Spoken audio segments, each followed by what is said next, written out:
আমার ডান দিকে মহিলাদের মধ্য থেকে। আমার নাম শান্তি। আমার বন্ধু আব্দুল এখানে নিয়ে এসেছে। আসলে এত মানুষ হবে আমি ভাবতেই পারিনি। সত্যি বলতে বিশাল।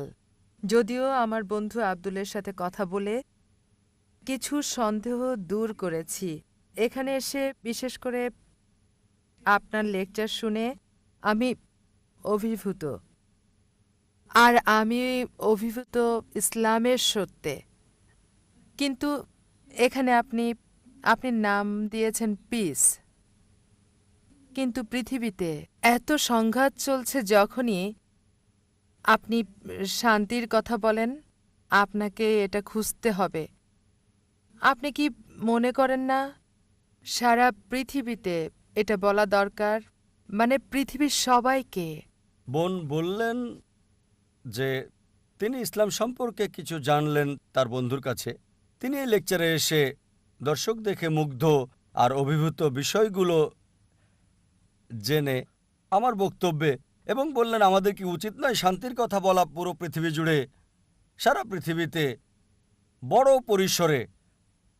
বোন যদি সত্যি ভালোবাসা নিয়ে আলোচনা, আমার আলোচনায় মুগ্ধ হন, আমি বলবো, আমি অনুরোধ করব আল্লাহর কাছে নিজের ইচ্ছাকে সমর্পণ করার এই ধর্ম গ্রহণ করতে।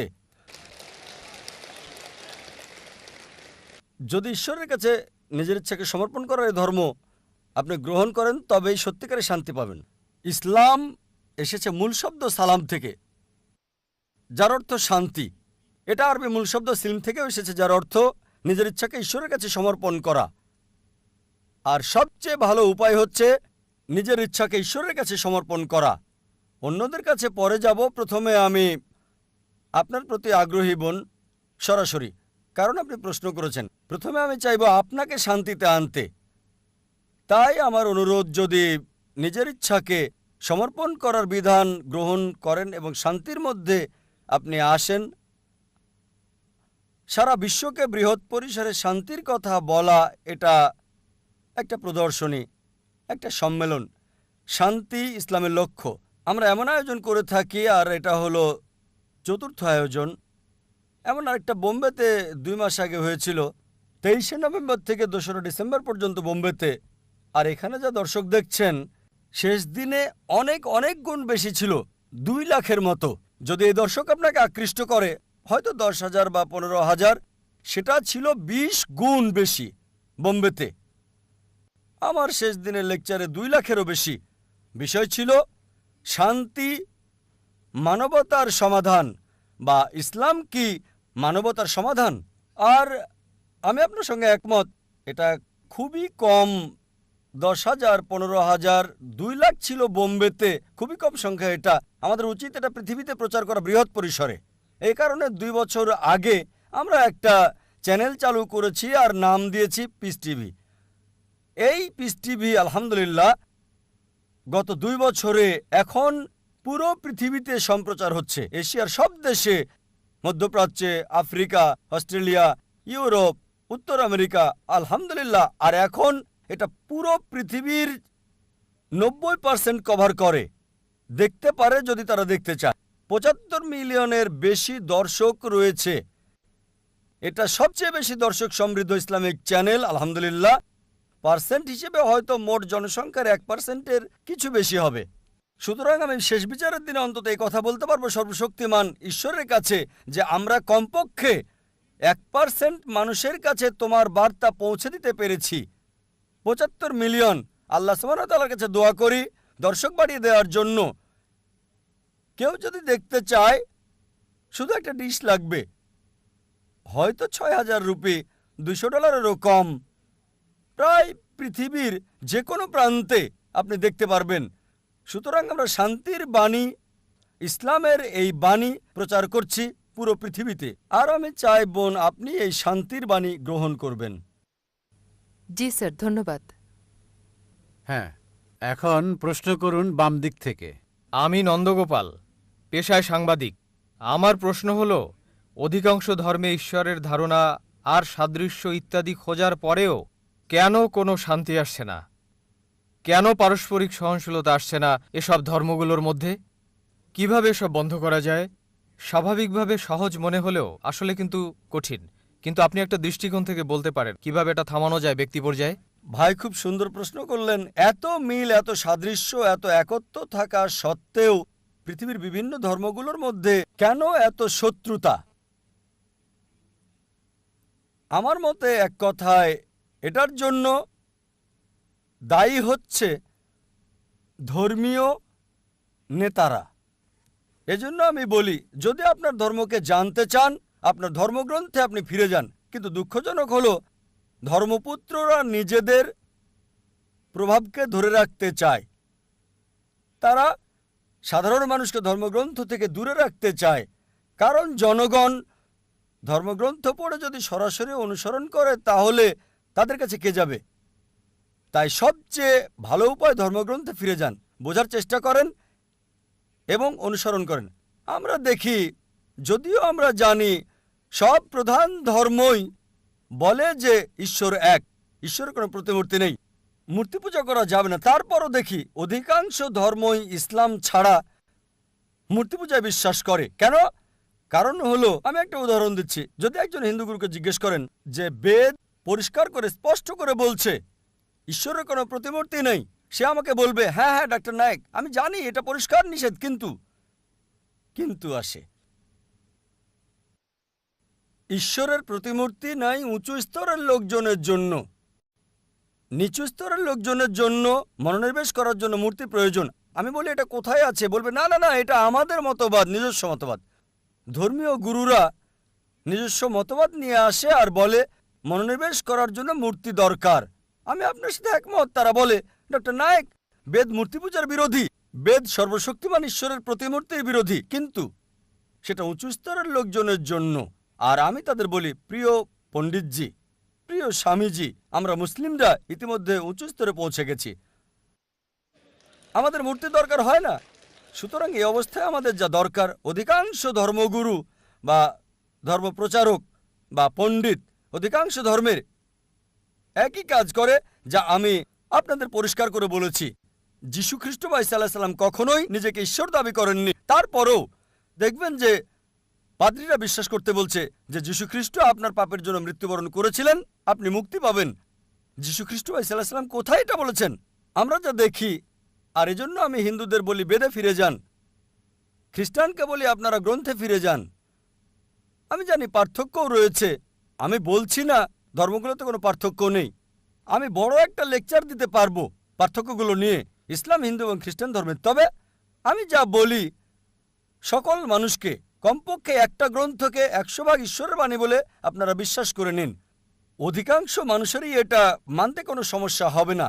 হিন্দুরা বলবে, আমাদের কোনো সমস্যা নেই বেদকে ঈশ্বরের বাণী বলে মানতে। খ্রিস্টানরা বলবে, কোনো সমস্যা নেই বাইবেলকে শতভাগ ঈশ্বরের বাণী বলে মানতে। মুসলিমরা বলবে, কোনো সমস্যা নেই কোরআনকে ঈশ্বরের বাণী বলে মানতে। তখন আমি বলি, চলুন আমরা কমপক্ষে এই গ্রন্থগুলোর কমন বিষয়গুলো মেনে চলি, পার্থক্যগুলো নিয়ে পরে দেখা যাবে। অন্তত কমন বিষয়গুলো মানার ব্যাপারে একমত হই। আমার বক্তব্যে কমন বিষয়গুলো আনার চেষ্টা করি আমি, এবং তুলে ধরি সব প্রধান ধর্মগ্রন্থগুলো, হোক সেটা হিন্দুইজম, ক্রিশ্চিয়ানিটি, জুডাইজম, পার্সিইজম, শিখিজম, ইসলাম, সবগুলোই বলছে ঈশ্বর এক, তার কোনো মূর্তি নেই, তাকে কেউ জন্ম দেয়নি, তার কোনো পিতামাতা নেই। চলুন এক ঈশ্বরের উপাসনা করি। সব প্রধান ধর্মগ্রন্থগুলো, জুডাইজম, ক্রিশ্চিয়ানিটি, হিন্দুইজম, বুদ্ধিজম, পার্সিজম, এগুলো বলছে যে পৃথিবীতে একজন নবী আসবেন, তার নাম মোহাম্মদ সাল্লাল্লাহু আলাইহি সাল্লাম। আমি একটা লেকচার দিতে পারবো মোহাম্মদ সাল্লাল্লাহু আলাইহি সাল্লাম হিন্দু ধর্মগ্রন্থে, পুরো একটা লেকচার দিতে পারবো মোহাম্মদ সাল্লাল্লাহু আলাইহি সাল্লাম প্রধান প্রধান ধর্মগ্রন্থগুলোতে। আমি বলবো, চলুন একমত হই, ঈশ্বর এক, তার জন্ম হয় নাই, কোনো প্রতিমূর্তি নাই, কোনো মূর্তি নাই। দ্বিতীয় হচ্ছে, সব প্রধান ধর্মগ্রন্থই বলছে একজন নবী আসবেন, তিনি সর্বশেষ নবী, তার নাম মুহাম্মদ। এটা উল্লেখ আছে বাইবেলে, গসপেল অফ জন 16 নম্বর অধ্যায়, অনুচ্ছেদ 12 থেকে 14। যীশু খ্রিস্ট ভাই সাল্লাল্লাহু আলাইহি সাল্লাম বলেছেন, আমার অনেক কিছু বলার আছে, কিন্তু তোমরা সব সহ্য করতে পারবে না। তার জন্য যখন সত্যের আত্মা আসবেন, তিনি তোমাদের পথ দেখাবেন। তিনি নিজে কিছু বলবেন না, যা শুনবেন তাই বলবেন। তিনি আমাকে সম্মানিত করবেন। নিউ টেস্টামেন্ট নবীজি মুহাম্মদ সাল্লাল্লাহু আলাইহি সাল্লাম সম্পর্কে বলছেন। Old testament book of Deuteronomy অধ্যায় 18 অনুচ্ছেদ 18 মুহাম্মদ সাল্লাল্লাহু আলাইহি সাল্লামের আগমনের কথা বলছে। বুক অফ ডিউটোরনমি অধ্যায় 18 অনুচ্ছেদ 19 মুহাম্মদ সাল্লাল্লাহু আলাইহি সাল্লাম সম্পর্কে বলছে। বুক অফ আইজায়া অধ্যায় 29 অনুচ্ছেদ 12 নবীজি মুহাম্মদ সাল্লাল্লাহু আলাইহি ওয়াসাল্লামের আগমনের কথা বলছে। বুক অব সলোমন অধ্যায় 5 অনুচ্ছেদ 16 ওল্ড টেস্টামেন্টে নবীজি মুহাম্মদ সাল্লাল্লাহু আলাইহি ওয়াসাল্লাম সম্পর্কে বলা হয়েছে। নিউ টেস্টামেন্টে গসপেল অফ জন অধ্যায় 14 অনুচ্ছেদ 16, গসপেল অফ জন অধ্যায় 15 অনুচ্ছেদ 26, গসপেল অফ জন অধ্যায় 16 অনুচ্ছেদ 7, গসপেল অফ জন অধ্যায় 16 অনুচ্ছেদ 12 থেকে 14। এগুলো সব মুহাম্মদ সাল্লাল্লাহু আলাইহি ওয়াসাল্লামের আসার ব্যাপারে বলছে। আমি হিন্দু ধর্মগ্রন্থ থেকেও বলতে পারি, যদি আপনি হিন্দু ধর্মগ্রন্থ ভবিষ্যপুরাণা পড়েন, পর্ব 3 খণ্ড 3 অধ্যায় 3 5 থেকে 8 নম্বর শ্লোক, ভবিষ্যপুরাণা পর্ব 3 খণ্ড 3 অধ্যায় 3 শ্লোক 10 থেকে 27 নবীজি মুহাম্মদ সাল্লাল্লাহু আলাইহি ওয়াসাল্লাম সম্পর্কে বলছে। অথর্ববেদ মুহাম্মদ সাল্লাল্লাহু আলাইহি ওয়াসাল্লাম সম্পর্কে বলছে। ঋগ্বেদ মুহাম্মদ সাল্লাল্লাহু আলাইহি ওয়াসাল্লাম সম্পর্কে বলছে। একটা লেকচার দেওয়া যাবে। আর কল্কি পুরাণায় কল্কি অবতার আসার কথা বলা হয়েছে তার বাবার নাম হবে বিষ্ণু ইয়াস, মানে ঈশ্বরের ভৃত্য। আরবিতে আব্দুল্লাহ, যা নবীজি মুহাম্মদ সাল্লাল্লাহু আলাইহি ওয়াসাল্লামের বাবার নাম। তার মায়ের নাম হবে সুমতি, যার অর্থ শান্ত, নীরব, শান্তি। আরবিতের নাম আমিনা, যা নবীজি মুহাম্মদ সাল্লাল্লাহু আলাইহি ওয়াসাল্লামের মায়ের নাম। বলা হয়েছে তার জন্ম হবে মাধব মাসের 12 তারিখে, মানে 12ই রবিউল আউয়াল। আরও বলা হয়েছে তার 4 জন সহচর থাকবে, মানে প্রথম 4 খলিফায়ে রাশিদিন। বলা হয়েছে তিনি জন্মগ্রহণ করবেন শান্তির শহর মক্কায়। আরও বলা হয়েছে তার জন্ম হবে মক্কার প্রধান গোত্রে। এভাবে আরো এটা অন্য কাউকে নয়, সর্বশেষ এবং চূড়ান্ত নবী মুহাম্মদ সাল্লাল্লাহু আলাইহি ওয়াসাল্লামকে বোঝাচ্ছে। আমি বলি পার্থক্যগুলো দূরে রেখে আসুন একমত হই, যা common. Hinduism, Christianity, Judaism, Parsiism, Buddhism এবং ইসলামে আছে ঈশ্বর এক। তাকে কেউ জন্ম দেয়নি, তার কোনো প্রতিমূর্তি নেই, তারই উপাসনা করা অন্য কারো নয়। সর্বশেষ এবং চূড়ান্ত নবী হলেন মুহাম্মদ সাল্লাল্লাহু আলাইহি সাল্লাম। যদি আপনি কমন বিষয়ে একমত হন, তার ধর্ম মানেন, সবাই এক হয়ে যাব। কিন্তু সেই সব লোক যারা ধর্মের ঠিকাদার মানে ধর্মের প্রচারক, তারা তাদের ক্ষমতা হারাতে চায় না। তাই তারা সাধারণ অনুসারীদের ধর্মগ্রন্থ পড়তে নিষেধ করে। বিশ্বাস করুন, হিন্দুদের ক্ষেত্রে আমার কোনো সমস্যা নেই, কারণ তারা আমাকে ভালোবাসে, সম্মান করে। বিশ্বাস করুন, মানুষ সাধারণত ধর্মের ব্যাপারে কথা বলা পবিত্র মনে করে। আমি এটা পছন্দ করি। আর অমুসলিমরা আমাকে সম্মান করে অনেক ক্ষেত্রে মুসলিমদের চেয়েও বেশি। যখন এয়ারপোর্টে কাস্টমস পার হই, অমুসলিম কাস্টম অফিসার বলে, জাকির নায়েক, যাহা বলিব সত্য বলিব, সত্য বই মিথ্যা বলিব না। সে সত্য বলছে, একেবারেই সত্য, যেহেতু আমি কোর্টে শপথ গ্রহণ করেছি, সুতরাং আমরা যা বুঝি সত্য বলতে হবে। এজন্য আপনার সাথে একমত ভাই। অসহিষ্ণুতার পার্থক্যের কারণ হলো ধর্মীয় গুরুরা, ধর্মীয় নেতারা। এ কারণে আমাদেরকে গ্রন্থগুলো সাদৃশ্য দেখতে হবে, কমন বিষয়ে এক হতে হবে, তাহলে সমগ্র মানব জাতি এক ভ্রাতৃত্বে আবদ্ধ হবে। আশা করি উত্তরটা পেয়েছেন। ধন্যবাদ doctor Zakir Naik. Marriage or divorce? What's Islamic The ruling? husband wants to keep divorce. Solution or problem? Joint family system. Heaven or hell? Big fat emails have become the norm. You choose. Beauty, wealth, family status, virtue. Decide what you want. Decide your choice. Be sad or be happy. It's your choice. Join Dr. Zakir Naik. দেখুন অর্ধাঙ্গিনী নাতিত্বাঙ্গিনী। হ্যাঁ, এখন আমার বাম দিকের পেছনে mic থেকে একটা প্রশ্ন নিচ্ছি। আমার নাম পাস্কেল। আমি একজন শিক্ষক। আমি একজন খ্রিস্টান। আপনার কথাই বলছি। আপনি ইংরেজি অনুদিত গসপলের সাথে একমত, যা আমরা খ্রিস্টানরা বিশ্বাস করি। আমি এগুলোর উদ্ধৃতি দিচ্ছি। 1 নম্বর, 4টি গসপলে যখন যিশু দীক্ষা নিয়ে বেরিয়ে আসলেন, স্বর্গ থেকে একটা শব্দ হচ্ছিল, এ আমার প্রিয় পুত্র, আমি তার উপর সন্তুষ্ট, তাকে মানো। একইভাবে 2 নম্বরে আছে, মাউন্ট টাবুরে তাকে পবিত্র করা হলো, তার মুখমণ্ডল সূর্যের মতো দেখাচ্ছে, স্বর্গ থেকে শব্দ বেরিয়ে আসছে, এ আমার প্রিয় সন্তান, আমি তার উপর সন্তুষ্ট, তোমরা তার কথা শোনো। অনেক সময় তিনি শয়তানকে তাড়াতেন। তারা মানুষের কাছে এসে বলতো, হে ঈশ্বরের সন্তান, কেন আমাদের অত্যাচার করছো সময়ের আগে? আবার বড় যাজকের সামনে যাজক যখন তাকে বলল, মহাপ্রভুর শপথ, তাকে বললাম, তুমি কি ঈশ্বরের পুত্র? তখন যিশু বলল, তুমি এটা বলছো। আর যাজক 5 নম্বর অনুচ্ছেদ বলছে, প্রধান যাজক যখন তারা যিশুকে অভিযুক্ত করল, পিলোটের সামনে বলল, এই লোকটি বলছে সে ঈশ্বরের পুত্র, ধর্মমতে সে অভিকে ক্রুশবিদ্ধ করতে চায়। পিলোট এটা জানতেন না, সেজন্য তা যিশুকে ক্রুশে চড়াতে চাইলেন। তাহলে সে নিজেকে ঈশ্বরের পুত্র দাবি করেছিল, যদিও সে সরাসরি বলেনি আমি ঈশ্বরের পুত্র, পরোক্ষভাবে বলেছে।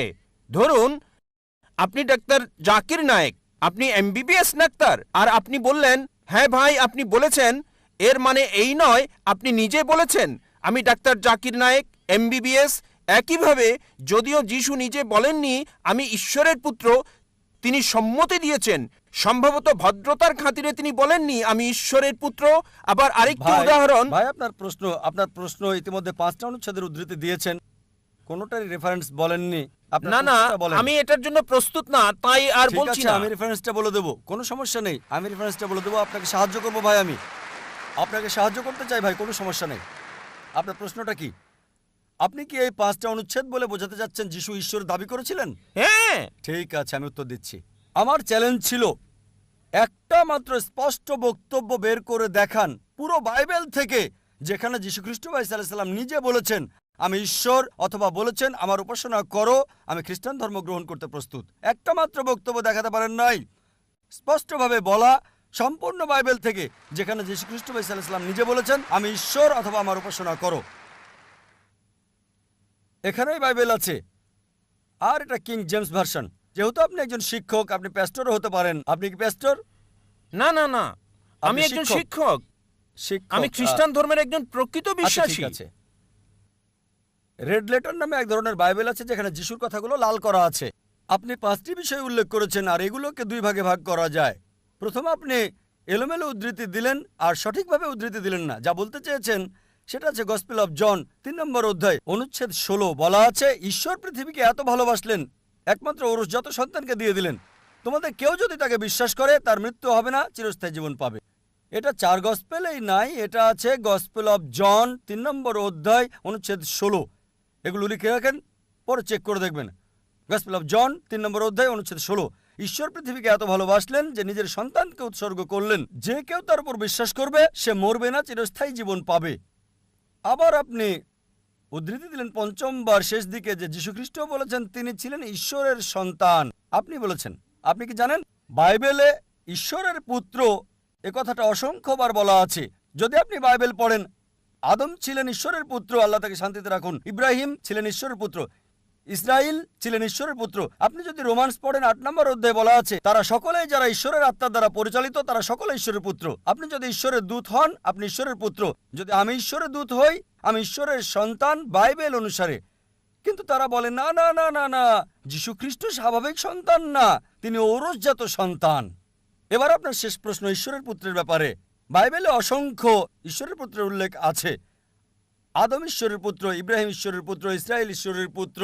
যারা ঈশ্বরের আত্মার সাহায্যে পরিচালিত তারা ঈশ্বরের পুত্র। কিন্তু খ্রিস্টান মিশনারিরা বলে না না না, যীশু খ্রিস্ট স্বাভাবিক পুত্র না। আসুন আপনার প্রথম প্রশ্নে, তিনি ঈশ্বরের ঔরসজাত সন্তান। তারপর তারা বলে যা আপনি বলেননি, আমি আপনাকে সাহায্য করছি। গসপেল অফ জন 3 নম্বর অধ্যায় অনুচ্ছেদ 16, ঈশ্বরের পৃথিবীকে এত ভালোবাসলেন যে নিজের সন্তানকে উৎসর্গ করলেন, যে কেউ তাকে বিশ্বাস করবে সে মরবে না, চিরস্থায়ী জীবন পাবে। ভাই, আপনি কি বিগটন শব্দের অর্থ জানেন? বিগটন শব্দের অর্থটা কি? না। বিগটন শব্দটার অর্থ কি? বিগটেন মানে এটা না যা আপনি বুঝেছেন, এটা মানে আমি এটা আপনাকে হতে পারে জিজ্ঞেস না। করছি বিগটন শব্দটার অর্থ কি? হ্যাঁ আমি জানি। বিগটন শব্দের অর্থ কি? বিগটেন শব্দের 2টো অর্থ রয়েছে। যখন মানবজাতির বিষয়ে বলেন সে বিগটেন মানে তার রক্তমাংসের পুত্র। যখন ঈশ্বর বিগটেন বলেন তার মানে এটা কাউকে বোঝায় না, তাকে জন্ম দেয়া। এর মানে হলো গভীর সম্পর্ক পিতা এবং পুত্রের মাঝে, এটাই যথেষ্ট। যদি বলেন পুত্র, আমি বলি ধরেন কেউ এখানে আসলো আর আমি বললাম হে আমার পুত্র, সে কিছু মনে করবে না কারণ তার অল্প বয়স। যদি আমি বলি যে পুত্র এখানে আসো, সে আসবে। যদি বলি বিগটন সান এখানে আসো, সে আমার গালে চড় মারতে পারে। এই অভিযোগ করে যে নাউজুবিল্লাহ আমার দৈহিক সম্পর্ক তার মার সাথে। ঠিক যদি একটা ছোট বালককে বলি বিগটন সান, বা একটা যুবককে হতে পারে 23 বছরের, আমি 40-এরও বেশি, যদি বলি বিগটন সান এখানে আসো, সে হয়তো আমার গালে চড় মারতে পারে। কেন? বিগটন মানে ঈশ্বরের দ্বারা সায়ার, সায়ার মানে নিম্নজাতের প্রাণীর যৌন ক্রিয়া সম্পর্কিত। আর এ কারণে যদি আপনি রিভাইজড স্ট্যান্ডার্ড ভার্সন বাইবেলটা পড়েন, সংস্করণ করেছে 32 জন উচ্চ পদস্থ খ্রিস্টান পণ্ডিত, যাদের সমর্থন করেছে 50টি খ্রিস্টান চার্চ। তারা বলেছে বিগটন শব্দটি গসপেল অফ জন অধ্যায় 3 অনুচ্ছেদ 16 হচ্ছে অসাড় কথা, একটা মিশ্রণ, একটা প্রতারণা, এবং তারা এটাকে বাইবেল থেকে বাদ দিয়েছে। আপনি কি জানেন, যদি রিভাইজড স্ট্যান্ডার্ড ভার্সন বাইবেল পড়েন, যেটা সবচেয়ে বেশি বিকৃত, সংস্করণ করেছে 32 জন উচ্চ পদস্থ খ্রিস্টান বিশেষজ্ঞ, যাদেরকে সহায়তা করেছে 50টি বিভিন্ন খ্রিস্টান মিশনারি। তারা বলেছে এই বিঘটন শব্দটি হচ্ছে অসাড় কথা, একটা মিশ্রণ, একটা প্রতারণা, এজন্য এই বিঘটন শব্দটা তারা বাদ দিয়েছে। সুতরাং যদি বলেন পুত্র, তবে ঈশ্বরের পুত্র আছে বাইবেলে অসংখ্য। সুতরাং আপনার প্রথম এবং শেষ প্রশ্নের উত্তর আমি দিয়েছি। এবার আসুন আপনার দ্বিতীয় এবং তৃতীয় প্রশ্নে। বলেছেন তিনি শয়তানকে তাড়ান, পুরো উদ্ধৃতি দেন। আপনি পুরো বাক্যটা বলেননি, আমি আমার লেকচারে বলেছি। গসপেল অফ ম্যাথিউ অনুযায়ী অধ্যায় 12 28 নম্বর অনুচ্ছেদ তিনি বলেছেন, আমি শয়তানকে তাড়িয়ে দিই ঈশ্বরের আত্মার সাহায্যে। গসপেল অফ লুক অধ্যায় 11 অনুচ্ছেদ 20, আমি শয়তানকে তাড়াই ঈশ্বরের আঙুলের সাহায্যে। এখানে বলছে না যে তিনি একা করেন, তিনি এটা করেন ঈশ্বরের সাহায্যে। এর মানে এই নয় যে তিনি ঈশ্বর। এই সবগুলো অনুচ্ছেদ যা আপনি বলছেন স্পষ্ট করে বলছে যে তিনি হচ্ছেন ঈশ্বরের দূত, তিনি নিজে ঈশ্বর ছিলেন না। এ কারণেই আমি চ্যালেঞ্জ করেছি, আপনি পুরো বাইবেলে একটা মাত্র অনুচ্ছেদ দেখান যেখানে স্পষ্ট করে বলা যীশু খ্রিস্ট বা ঈসা আলাইহিস সালাম নিজে বলেছেন যে আমি ঈশ্বর, বা তিনি বলেছেন আমার উপাসনা করো, আমি খ্রিস্টান ধর্ম গ্রহণ করতে প্রস্তুত আছি। যীশু কোথাও কখনো বলেননি যে শুধু যদি আমি বলি পুত্র এখানে আসো, এর মানে এই নয় যে আমার ঔরসজাত সন্তান। ঠিক একইভাবে যদি আপনি আমাকে বলেন যে আমি আপনাকে ডাক্তার জাকির নায়েক বলে ডাকবো, ঠিক, আর যদি আমি আপত্তি না করি যে না এটা সঠিক হতে পারে, ভুলও হতে পারে, লোকজন বলে ডাক্তার জাকির নায়েক একজন বিশেষজ্ঞ, আমি নিজেকে মনে করি না বিশেষজ্ঞ, আমি একজন জ্ঞানের ছাত্র হিসেবে নিজেকে চিন্তা করি। সুতরাং লোকজন আমাকে যদি বিশেষজ্ঞ বলে আর আমি নীরব থাকি, তার মানে এই নয় যে আমি গ্রহণ করছি। তারা আমাকে বিশেষজ্ঞ হিসেবে বিবেচনা করে, আমি নিজেকে বিবেচনা করি না। সবসময় নিজেকে জ্ঞানের একজন ছাত্র হিসেবে উল্লেখ করে থাকি, তালবে ইলম। সুতরাং আপনি বাইবেল থেকে যা উদ্ধৃতি করেছেন, বাইবেলের যেখান থেকে করেন রেড লেটার হতে হবে। রেড লেটার মানে যীশু খ্রিস্ট বা ঈসা আলাইহিস সালামের কথা। একটা মাত্র বক্তব্য দেখান, স্পষ্ট অনুচ্ছেদ, পরিষ্কার করে বলা পুরো বাইবেল থেকে, যেখানে যীশু খ্রিস্ট বা ঈসা আলাইহিস সালাম নিজে বলেছেন যে আমি ঈশ্বর বা আমার উপাসনা করো, আমি খ্রিস্টান ধর্ম গ্রহণ করতে প্রস্তুত। ডাক্তার জাকির নায়েক, আমার নাম নারেশ, বিকম পাশ করেছি আমি, আর ফিল্ম ইন্ডাস্ট্রিতে চাকরির চেষ্টা করছি। আর আমার প্রথম প্রশ্ন হলো মানব বিবর্তন নিয়ে। মানব বিবর্তন নিয়ে কোরআন কি বলছে? কারণ একজন মানুষ স্বাভাবিকভাবে চিন্তা করুন, আদম এবং ইভ প্রথম মানুষ, মানে মানব বিবর্তনের কারণ। যদি সেই দিক থেকে ভাবেন, এখন আদম আর ইভ তিনি আমাদের আদি আদি আদি আদি পিতা, আর বলতে পারি আমরা পুত্র আর কন্যার ন্যায় তাদের। তাহলে কিভাবে আমরা নিজেরা আপন ভাই বোনদেরকে বিয়ে করছি? ভাই প্রশ্ন করলেন যে বিবর্তন সম্পর্কে কোরআন কি বলছে। আমরা এসেছি একটি কমন উৎস, আদি আদি আদি পিতামাতা আদম ইভ থেকে। তিনি বিবর্তনবাদ সম্পর্কে বলছেন না, এটা সৃষ্টি সম্পর্কে। ভাই আমি একজন মেডিকেল ডাক্তার, MBBS পাশ করেছি। যখন বিবর্তন সম্পর্কে আপনি বলেন বিবর্তন তত্ত্বের, তখন ডারউইনের তত্ত্ব আপনি ভাবতে থাকেন। ঠিক, আমরা বানর থেকে এসেছি। যদি প্রশ্ন এটা হয় তবে আমার ভিডিও ক্যাসেট দেখতে পারেন, কোরআন ও আধুনিক বিজ্ঞান, সেখানে বিস্তারিত বলেছি যে সেই থিওরিটা ভুল প্রমাণিত হয়েছে, ডারউইনের থিওরি। আপনার প্রশ্ন হলো যদি আমাদের উৎস হয় একই আদি আদি আদি পিতামাতা আদম এবং ইভ, তবে কিভাবে আমরা ভাই বোনের মাঝে বিবাহ দেই? এটা আপনার প্রশ্ন। ঠিক, এটা বানরের সাথে সংশ্লিষ্ট না, নয়। এটা বানরের সাথে সংশ্লিষ্ট না। বানরের প্রশ্নে কোরআন এবং আধুনিক বিজ্ঞান দেখতে পারেন। আল্লাহ বলেন পবিত্র কোরআনে সূরা হুজরাতের 49 নম্বর সূরা 13 নম্বর আয়াতে, ইয়া আইয়ুহান নাসু ইন্না খালাকনাকুম মিন যাকরিন ওয়া উনসা ওয়া জালনাকুম শুউবান ওয়া কাবাইলা লিতারাফু ইন্না আক্রামাকুম ইনদাল্লাহি আতকাকুম ইন্নাল্লাহু আলিমুন খাবীর। হে মানব জাতি, আমি তোমাদের সৃষ্টি করেছি এক জোড়া পুরুষ এবং নারী থেকে। আদম এবং ইভের কথা বলছে, আল্লাহ তাদের শান্তিতে রাখুন। হে মানব জাতি, আমি তোমাদের সৃষ্টি করেছি এক জোড়া নারী এবং পুরুষ থেকে, এবং তোমাদেরকে বিভক্ত করেছি জাতীয় গোত্রে, যাতে তোমরা একে অপরকে চিনতে পারো, একে অপরকে মন্দ বলবে না। আল্লাহ তাআলার কাছে সেই বেশি সম্মানিত যার তাকওয়া বেশি, খোদাভীরুতা আছে। এবার আপনার প্রশ্নে আসি, যদি আমরা একই উৎস আদি আদি আদি পিতামাতা থেকে আসি, তবে কিভাবে আমরা ভাই বোনদের বিয়ে করছি? এখন বিজ্ঞান আমাদের বলে যদি আপনি আপনজন ভাই বোন বিয়ে করেন, তবে জেনেটিক সমস্যাটা খুব বেশি দেখা দিতে, এ কারণে ইসলাম সহ অন্যান্য প্রধান ধর্মগুলোতেও আপনজন ভাই বোনের মধ্যে বিয়ে করাটা একেবারে নিষিদ্ধ। আপনজনকে বিয়ে করা এটা নিষিদ্ধ। কোরআন বলছে সূরা নিসা 4 নম্বর সূরা 22, 23, 24 নম্বর আয়াতে বলা হয়েছে, তোমাদের জন্য বিয়ে নিষিদ্ধ তোমাদের মাকে, তোমাদের ফুফুকে বিয়ে করতে পারবে না, তোমাদের খালা, আপন বোনকে বিয়ে করা বৈধ নয়। এভাবে আপনদের নাম বলা হয়েছে, একেবারে রক্তের কেউ। এটা কোরআন নিষিদ্ধ করেছে, অনেক ধর্মই নিষিদ্ধ করেছে। এবার চলুন আত্মীয়দের মাঝে বিয়ে করার বিষয়ে একটু জেনে দেখি। এটা ইসলাম নিষিদ্ধ করে না। তৃতীয়, চতুর্থ, পঞ্চম স্তরে অধিকাংশ ধর্ম নিষিদ্ধ করে না, কিন্তু কিছু ধর্ম আপন চাচাতো ভাই বোনের মধ্যে নিষিদ্ধ করেছে। বর্তমান সময়ে বিজ্ঞান আমাদের বলে যে যদি আপনজনদের মধ্যে বিয়ে হয় তাহলে ভাই বোন, ফুফু, খালা, জেনেটিক সমস্যার সম্ভাবনা অনেক বেশি থাকবে। আর যদি এমন হয় যে চাচাতো ভাই বোনের মধ্যে, তখন সম্ভাবনাটা কম থাকে, তবে আছে। তৃতীয়, চতুর্থ আর পঞ্চম স্তরে কোনো সমস্যা নেই। যদি আপনি অপরিচিত কাউকে বিয়ে করেন, সম্পর্কের বাইরের কাউকে, অপরিচিতদের মধ্যে, তারপরও জেনেটিক সমস্যা হতে পারে, এটা অন্য বিষয়, কিন্তু হতে পারে। সুতরাং কোরআনের এই আয়াত যেটা বলছে আদম এবং ইভ আমাদের সবার আদি উৎস, এর জন্য আমরা সবাই মানবজাতি, ভাই ভাই। ইয়া আইয়ুহান নাস, আমরা সবাই মানুষেরা ভাই ভাই। এই মানবতার ভাই ভাই হিসেবে যদি নিয়ম মেনে বিয়ে করা হয় তাহলে কোনো সমস্যা নাই। আমি আপনার সাথে একমত, যদিও সব মানুষই আপনার ভাই বোন হতে পারে, তৃতীয়, চতুর্থ, পঞ্চম, দশম, শত শত, হাজার হাজার, লক্ষ লক্ষ, যাই হোক, আমরা হচ্ছে একটা বড় পরিবার, কিন্তু তাদেরকে বিয়ে করতে কোনো নিষেধ নাই, এমনকি বৈজ্ঞানিকভাবেও কোনো সমস্যা নাই। শুধু আপনজনদের মাঝে বিয়ে করলে আপন ভাই বা আপন ফুপু, আপন খালা, জেনেটিক সমস্যার সম্ভাবনা রয়েছে, কিন্তু অন্যদের ক্ষেত্রে নাই। তাই আমি আপনার সঙ্গে একমত, আমরা সবাই মানবজাতি, মানুষ হিসেবে ভাই ভাই, তবে তাদের বিয়ে করতে সমস্যা নাই, ইসলামে নিষেধ নাই, এমনকি বিজ্ঞানও সমর্থন করে। আশা করি আপনার উত্তরটা পেয়েছেন। পুরস্কার, যে ব্যক্তি তাগুতকে অস্বীকার করলো, উদারতা, ইবাদত ওই বিষয়েই করব আমি যে বিষয়ে মুহাম্মদ সাল্লাল্লাহু আলাইহি সাল্লাম শরীয়ত হিসাবে প্রবর্তন করেছেন, ভালো খবর, তারা এই পৃথিবীতে এবং কিয়ামতের মাঠে নিরাপত্তা পেয়ে গেল। ওহুম মুহতাদুন, আর তারাই হলো হেদায়েত প্রাপ্ত। মুজাফফর বিন মোহসেন। তোমরা শক্ত করে ধরো হাবলুল্লাহটাকে, এটাই হলো ইসলাম, এটাই হলো দ্বীন, এটাই হলো শরীয়ত। মুমিনদের জন্য যা মহান আল্লাহ পছন্দ করেন।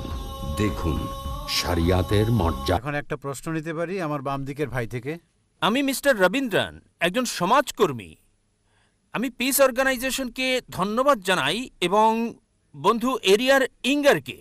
আমি ইতিমধ্যে বিষয়গুলো উল্লেখ করেছি আমার জার্নালে সর্বশক্তিমান এক ঈশ্বর প্রসঙ্গে। আমার একটি প্রশ্ন, ইসলামের অলৌকিকত্ব কি? যেমন সং অব সলোমন 5 অধ্যায় 16 অনুচ্ছেদে আছে।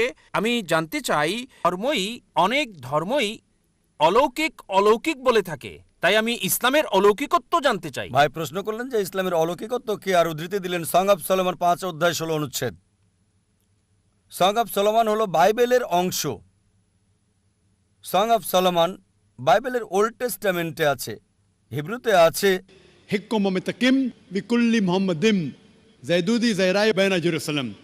এটা হিব্রু ধৃতি, আমি মূল থেকে বলছি কারণ অনুবাদ ভুল হতে পারে। হিকম মিতাকিম বিকুল্লি মুহাম্মাদিম জাইদুদি জাইরাই বাইনা জেরুসালাম, যার অর্থ সে অতি মনোরম, সে প্রশংসিত, সে আমার প্রিয়, হে ইসরায়েলের সন্তানেরা। মূল থেকে বলছি কেন, কারণ মূল শব্দটা হচ্ছে মুহাম্মাদিম। হিব্রু ভাষায় ইমযুক্ত করা হয় সম্মান বোঝাতে গিয়ে। মুহাম্মাদের সাথে ইমযোগ করলে হবে মুহাম্মাদিম, যেমন এল্লো মানে ঈশ্বর, এলোহিম ঈশ্বরের প্রতি সম্মান বোঝায়। আর বাইবেলের অনুবাদের মধ্যে এই প্রপার নাউন মুহাম্মাদের অনুবাদ করেছেন অতি মনোরম। কিন্তু সং অব সলোমন অধ্যায় 5 অনুচ্ছেদ 16-তে সর্বশেষ ও চূড়ান্ত নবী মুহাম্মদ সাল্লাল্লাহু সাল্লামের আগমন সম্পর্কে তার নাম সহ বলা হয়েছে। এবার আসি আপনার প্রথম প্রশ্নে, ইসলামের অলৌকিকত্ব কি? ইসলামের অনেক অলৌকিকত্ব রয়েছে। যদি সহিহ হাদিস পড়েন, সেখানে 300-রও বেশি অলৌকিকত্বের কথা উল্লেখ আছে যেগুলো নবীজি করেছিলেন। তবে যে অলৌকিকত্ব নিয়ে গর্ব করি তা হচ্ছে পবিত্র কোরআন। এটা হচ্ছে ইসলামের অলৌকিকত্ব। অন্য সব অলৌকিকত্ব আমরা বিশ্বাস করি, যেমন মুসা আলাইহিস সালাম সমুদ্র 2 ভাগ করেছিলেন, যীশু খ্রিস্ট ভাই সাল্লাল্লাহু আলাইহি সাল্লাম মৃতকে জীবিত করতেন। কিন্তু এখন যদি দেখতে যাই, সেই সময় কি যেতে পারবো যাচাই করতে সমুদ্র ভাগ করেছিলেন কিনা? সেই সময় লোকজন মানত, আপনি মানবেন, আমি মানব। একই কথা অবিশ্বাসীদের ক্ষেত্রে অতীতে ফিরে যেতে পারবে না আর যাচাই করতে পারবে না মুসা আলাইহিস সালাম সমুদ্রকে 2 ভাগ করেছিলেন কিনা, যিশু মৃতকে জীবিত করেছিলেন কিনা, নবীজি মুহাম্মদ সাল্লাল্লাহু আলাইহি সাল্লাম চাঁদকে ভাগ করেছিলেন, কিন্তু সেই সময়ে যেতে পারবেন না। একটা অলৌকিকত্ব যেটা সেই সময়ের জন্য ছিল, এই সময়ের এবং শেষ সময় পর্যন্ত পবিত্র কোরআন। এটা অলৌকিকের অলৌকিক। আর 1 সপ্তাহ আগে, প্রায় 8 দিন আগে, এটা 12ই জানুয়ারি, একটা লেকচার দিয়েছি, কোরআন এবং আধুনিক বিজ্ঞান সাংঘর্ষিক নাকি সামঞ্জস্যপূর্ণ, আর প্রমাণ করেছি এই কোরআন অলৌকিকের অলৌকিক। এটা শুধু অলৌকিক নয়, অলৌকিকের অলৌকিক, এটা সব সময়ের অলৌকিক।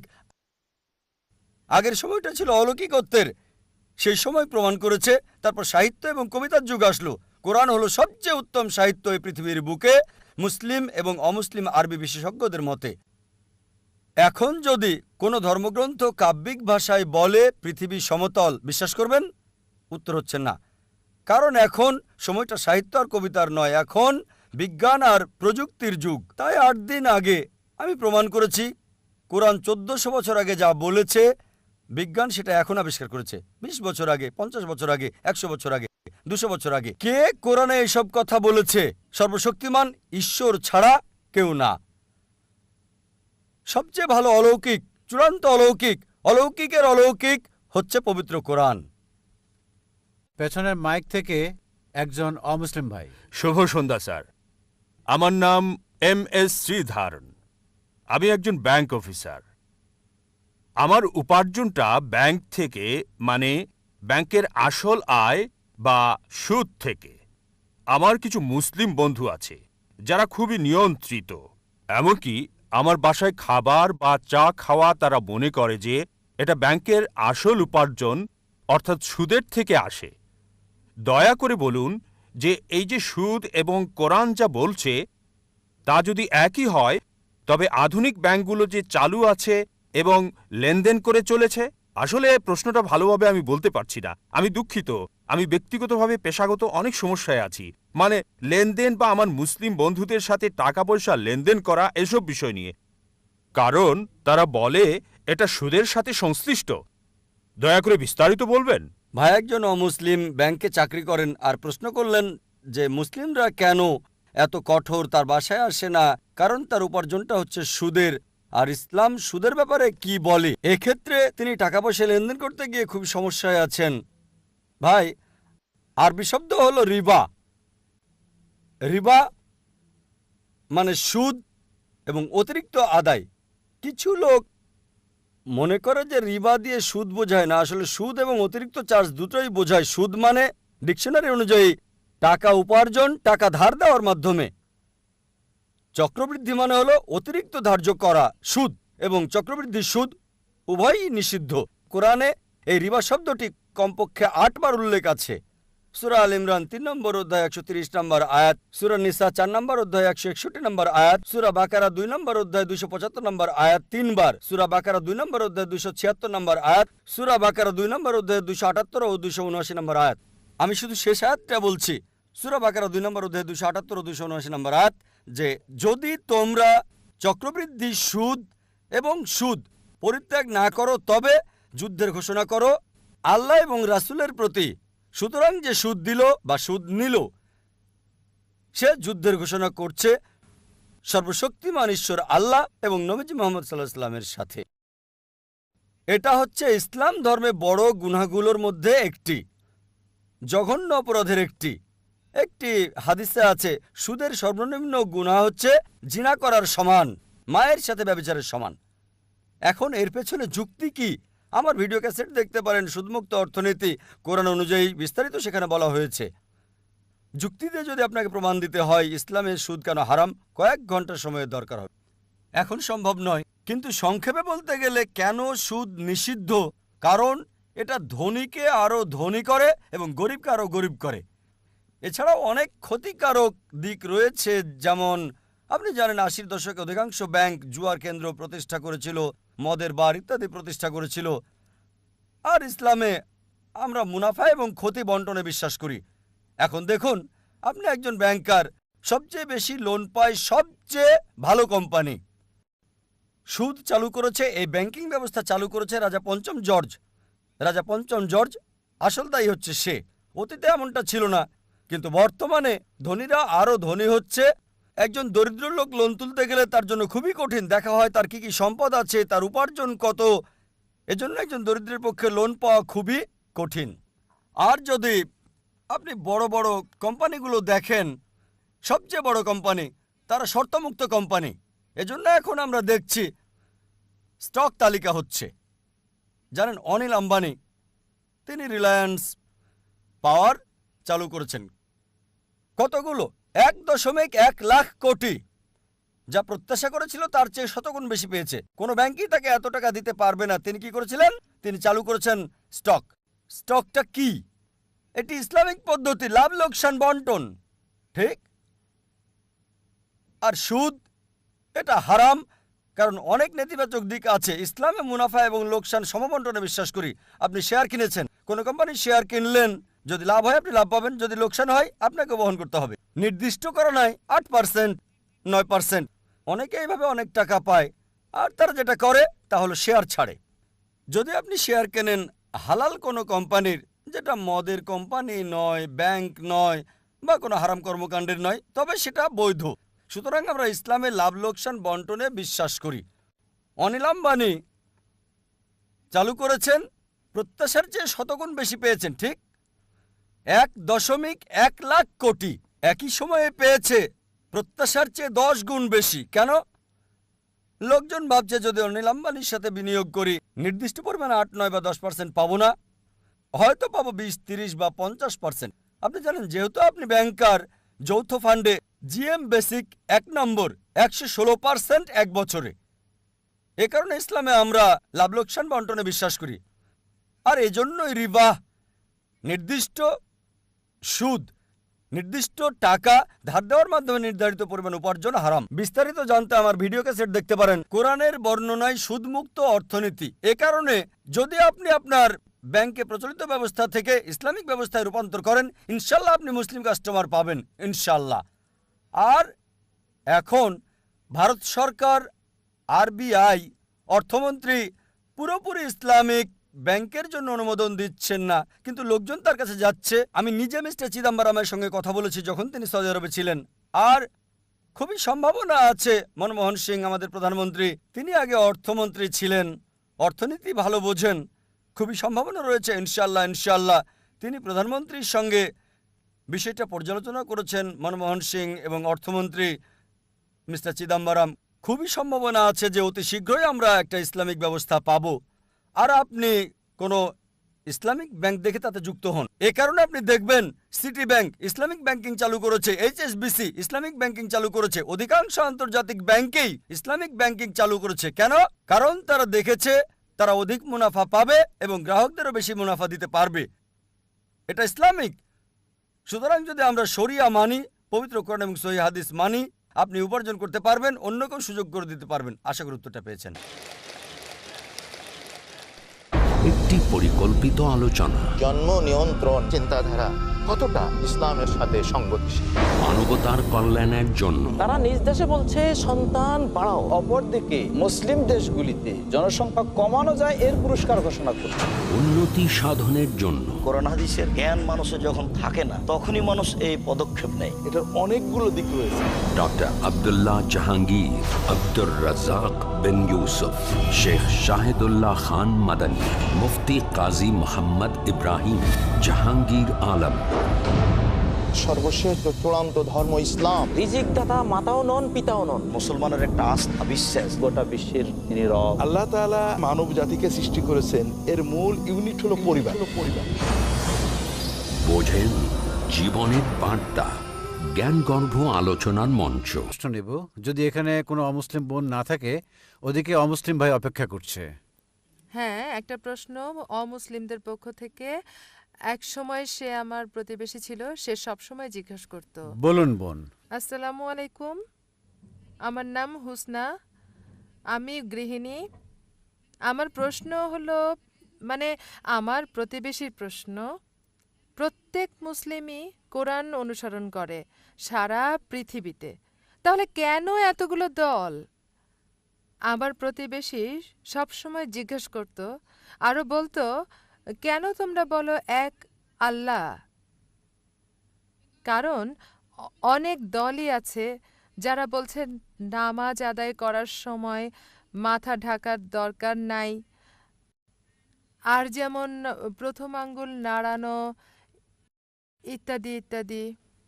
বোন প্রশ্ন করলেন যে তার প্রতিবেশী বলছে যদি সব মুসলিম কোরআনে বিশ্বাস করে, একই গ্রন্থে বিশ্বাস করে, তাহলে এতগুলো দল কেন, বিভক্তি কেন? উত্তর দেওয়া হয়েছে পবিত্র কোরআনের সূরা আল ইমরান অধ্যায় 3 আয়াত 103, ওয়াতাসিমু বিহাবলিল্লাহি জামিআ ওয়ালা তাফাররাকু। আল্লাহর রজ্জুকে শক্ত করে ধরো এবং বিভক্ত হও না। আল্লাহর রজ্জু হলো পবিত্র কোরআন। মুসলিমদের উচিত আল্লাহর রজ্জুকে শক্ত করে ধরা এবং বিভক্ত না হওয়া। যদি বিভক্তির ব্যাপারে বলেন, আল্লাহ বলেছেন সূরা আনাম অধ্যায় 6 আয়াত নাম্বার 159, হে নবী, কেউ যদি ইসলামে দল উপদল তৈরি করে তার ব্যাপারে তোমার কিছু করার নেই। তাই বিভক্তি হচ্ছে ইসলামে হারাম। আমাদের সবার লেভেল একটাই, সেটা মুসলিম। এজন্য আমার লেকচারে সূরা আল ইমরান অধ্যায় 3 আয়াত 64-তে বলেছি, তাআলা ইলা কালমাতিন সাওয়াইন বাইনা বাইনাকুম আল্লা নাবুদা ইল্লাল্লাহ ওয়ালা নুশরিকা বিহি শাইয়্যান ওয়ালা ইয়াত্তাখিযা বা'দুনা বা'দান আরবাবান মিন দুনিল্লাহ ফাইন তাওয়াল্লাউ ফাকুলু শাহাদু বিআন্না মুসলিমুন। আমরা সাক্ষ্য বহন করি যে আমরা মুসলিম, আমরা ইসলামকে বিভক্ত করি না। ইসলামে এসবের কোনো জায়গা নেই। দুঃখজনকভাবে মানুষ কোরআন এবং সুন্নাহ থেকে দূরে সরে গেছে আর বিভক্তি সৃষ্টি করেছে ইসলামে। ইসলামে বিভক্তির কোনো চান্স নেই। বিস্তারিত জানার জন্য আমার ভিডিও ক্যাসেট দেখতে পারেন, যেটা গত পিস কনফারেন্সে শেষ দিনে দিয়েছিলাম। মুসলিম উম্মার ঐক্য এই বিষয়ে সেখানে ভালোভাবে বলা হয়েছে। আশা করি উত্তরটা পেয়েছেন। এখন আমরা শেষ প্রশ্নটি নিচ্ছি অমুসলিম ভাই থেকে। প্রথমে আমি আমার পক্ষ থেকে আন্তরিক বিনীত সম্মান জানাচ্ছি বিশ্বাসের ভাইয়ের চেয়ে মানবতার ভাইকে সুযোগ করে দেওয়ার জন্য। এটা আমার স্বাভাবিক বিনয়, আন্তরিক কৃতজ্ঞতা। আমি এটা খুবই পছন্দ করি। আমার প্রশ্ন হল, এক পৃথিবী সত্য, সবাই এটাতে একমত, এক ঈশ্বর। আমার মনে হয় সব মানুষ ধীরে ধীরে এটাও মানছেন।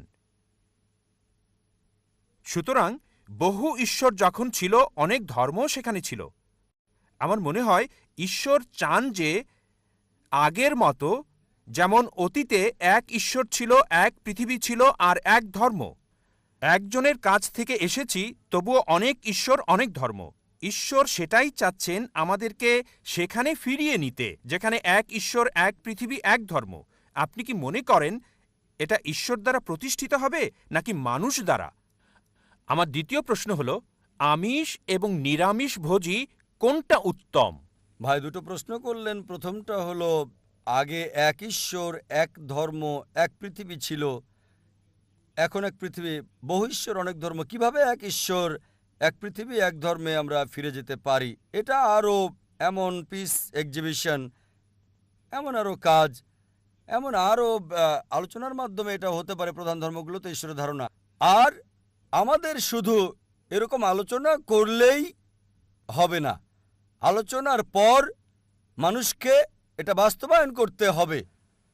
আপনার কাছে আমার অনুরোধ ভাই, এটা বাস্তবায়ন করুন যে ঈশ্বর এক, ধর্ম একটাই, ঈশ্বর কেবল একজনই, তাকে কেউ জন্ম দেয়নি, তার কোনো প্রতিমূর্তি নেই। এই এক ধর্ম, সর্বশক্তিমান ঈশ্বরের কাছে নিজের ইচ্ছাকে সমর্পণ করার এই ধর্ম গ্রহণ করুন। এই ধর্ম গ্রহণ করেন, যদি মানেন ঈশ্বর একজন, তার কোনো প্রতিমূর্তি নেই, কেউ তাকে জন্ম দেয়নি, তিনি স্বয়ংসম্পূর্ণ, তাহলে আমরা সবাই এক হতে পারবো। অন্যথায় শুধু আলোচনা করলেই হবে না, মানুষকে সত্য গ্রহণ করতে হবে, এর বাস্তবায়ন করতে হবে। তাই আমার অনুরোধ ভাই, আপনি শান্তি এবং সর্বশক্তিমান ঈশ্বরের একত্বের এই ধর্ম গ্রহণ করুন, নিজের ইচ্ছাকে সর্বশক্তিমান ঈশ্বরের কাছে সমর্পণ করুন। আপনার দ্বিতীয় প্রশ্নে আসি, কে উত্তম, একজন আমিষভোজী নাকি নিরামিষভোজী? আমি বলবো এটা কোনো পার্থক্য তৈরি করে না একজন আমিষভোজী না নিরামিষভোজী। যে ব্যক্তি ঈশ্বরের ইচ্ছা গ্রহণ করে সেই হচ্ছে উত্তম মানুষ, হোক সে আমিষভোজী বা নিরামিষভোজী। ইসলামে এটা জরুরি না যে কাউকে নিরামিষভোজী হতেই হবে। আমার বিতর্ক আলোচনায় বলেছি আমিষভোজী হয়ে একজন ভালো মুসলিম হতে পারে, নিরামিষভোজী হওয়া ইসলামে জরুরি না। আর কেন একজন মানুষের আমিষভোজী হওয়া উচিত এ বিষয়ে একটা লেকচার দিয়েছি। একটা বিতর্ক করেছে একজন জৈনের সাথে, বিষয় ছিল আমিষ জাতীয় খাবার অনুমোদিত নাকি নিষিদ্ধ। এখন আপনার প্রশ্নে আসি যে কে উত্তম। কোরআন বলছে যার রয়েছে তাকওয়া, সূরা হুজরাত অধ্যায় 49 আয়াত 13 বলছে, ইয়া আইয়ুহান নাসু ইন্না খালাকনাকুম মিন যাকারিন ওয়া উনসা ওয়া জালনাকুম শুউবান ওয়া ক্বাবাইলা লিতাআরাফু ইন্না আক্রামাকুম ইনদাল্লাহি আতকাকুম ইন্নাল্লাহা আলিমুন খাবীর। হে মানুষ, আমি তোমাদের সৃষ্টি করেছি একজোড়া নারী এবং পুরুষ থেকে এবং জাতীয় গোত্রে বিভক্ত করেছি যাতে একে অন্যকে তোমরা চিনতে পারো, একে অন্যকে নিন্দা করবে না। সর্বশক্তিমান ঈশ্বরের কাছে সেই ব্যক্তি সম্মানিত যার রয়েছে তাকওয়া। সুতরাং একমাত্র পথ হচ্ছে উত্তম হওয়ার, যার রয়েছে তাকওয়া, আত্মসমর্পণ, আল্লাহ তাআলার ভয়। অন্যথায় আমিষ খেলেও যতক্ষণ সর্বশক্তিমান ঈশ্বরের নির্দেশের মধ্যে থাকবেন আপনার পাপ হবে না। আমি প্রমাণ করব হিন্দু গ্রন্থ থেকে, খ্রিস্টানদের বাইবেল থেকে, পাশাপাশি কোরআন থেকে। সুতরাং মূল কথা হচ্ছে সেই উত্তম যার রয়েছে তাকওয়া, যার ভয় আছে, খোদাভীরুতা আছে। আশা করি উত্তরটা পেয়েছেন। ওয়া আখিরি দাওয়ানা আলহামদুলিল্লাহি রাব্বিল আলামিন। ধন্যবাদ সবাইকে। সুন্দর দর্শক সমাগম হয়েছে এই চেন্নাইয়ে। ধন্যবাদ সবাইকে। আল্লাহ তাআলা আমাদেরকে উত্তম প্রতিদান দিন। আমার প্রিয় ভাই বোনেরা, আমি আল্লাহ সুবহানাহু ওয়া তাআলাকে ধন্যবাদ জানাই এই সুন্দর সুযোগ দেওয়ার জন্যে। এই সুযোগ সবার ক্ষেত্রে আসে না। সবাই স্বীকার করবে যে আমরা যারা সবাই এই এক্সিবিশনে এসেছি কিছুটা হলেও উপকৃত হয়েছি, এবং শত শত হাজার হাজার দর্শক যারা সরাসরি টেলিভিশন দেখছে। আবারও ধন্যবাদ চেন্নাইকে, এবং ধন্যবাদ ভাই বোনদের আমাদের সাথে থাকার জন্যে। জাযাকাল্লাহু খায়ের। আসসালামু আলাইকুম ওয়া রাহমাতুল্লাহি ওয়া বারাকাতুহু।